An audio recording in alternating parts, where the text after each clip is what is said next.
Өнөөдрийн засгийн газрын хуралдаанаар нийтдээ 12 асуудлыг хилэлцэж танилцсан юм а. Улмаар шинэ төмөр зам тавих ажлыг концессийн гэрээгээр гүйцэтгэх эрхийг засгийн газраас төрийн өмчийн хороонд олгоод байгаа юм. Нийтдээ 1100 км төмөр зам тавигдах юм а. Шинэ төмөр замыг эхний ээжин 5 толгоогоос гашуун сухад хүрлэх тавих бөгөөд энэхүү төмөр замыг Монголын үндэсний консорциум тавихаар концессийн эрхээ аваад байгаа юм а.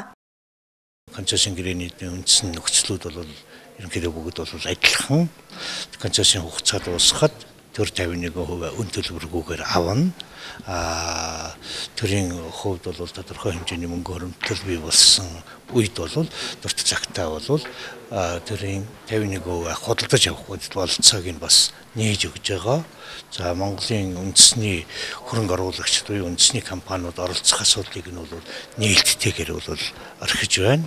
За энэ асуудлыг боловсруулж гаргаж ирэхэд бол хамгийн нэмтрүүний асуудал бол энэ улс орны эдийн засгийн улам илүү төрөлхөх хөгжлийн бодлогыг түргэх чиглэлд нэлээд анхаарлаа хандууллаа. Хоёрдугаарт нь бол гадна дотны хөрөнгө оруулалтын асуудлыг бол шийдэхдээ Монгол төрийн Монголын ард түмний эрх ашигыг бол нэгдүгээрт бол бид бодолцох үндсэн үүрэгтэй. За нөгөө талаас нь бол төмөр замын асуудал гэдэг бол геополитикийн том хэмжээний асуудал.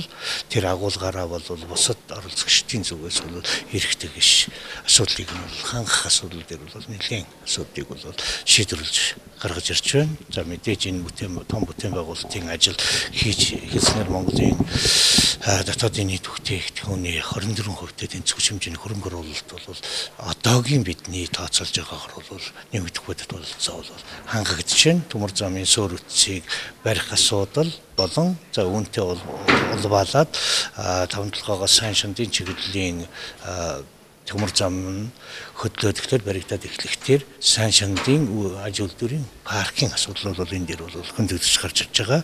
За энэ дээр бол кокс химийн үйлдвэрүүд, зэс хайлуулах үйлдвэрүүд, төмөрлөгийн үйлдвэрүүд, тийм ээ, нүүрснээс хий гаргах үйлдвэрүүд их мэтийн томоохон төслүүд амь орж хөдөлж эхэлж байна гэж ингэж бол ойлгож болно. Ерөнхийдөө бол бидний бас тодорхой төвшөнд ярьж шийдвэрлэж засаг болон улсын хурлаас гарч ирсэн шийдвэрийн бүхэл бичиг баримтуудын хүрээнд шийдвэрлэх зохистой асуудлын гол зангилын асуудал шийдэгдлээ гэж ингэж ойлгож байна. Улмаар шинэ төмөр замын дараагийн маршрут нь сайн шандаас 5 толгой хүрлэх чиглэл бөгөөд концессийн гэрээгээр энэхүү ажлыг гүйцэтгэхээр 2 гэрээний санал гаргаад байгаажээ. Гэрээний нөхцүүд ижил хугацааны хувьд 19-с 23 жилээр төлөвлөсөн байна. Төмөр зам нь стратегийн ач холбогдол бүхий салбар, тиймээс асуудлыг хилэлцэхдээ улс орны эрх ашиг тэргүүн тавьж эдийн засгийн хөгжлөө түргэсгэх зорилгоор ийхүү засгийн газар шийдвэрлэж байгааг салбарын сайд онцлог хэллээ.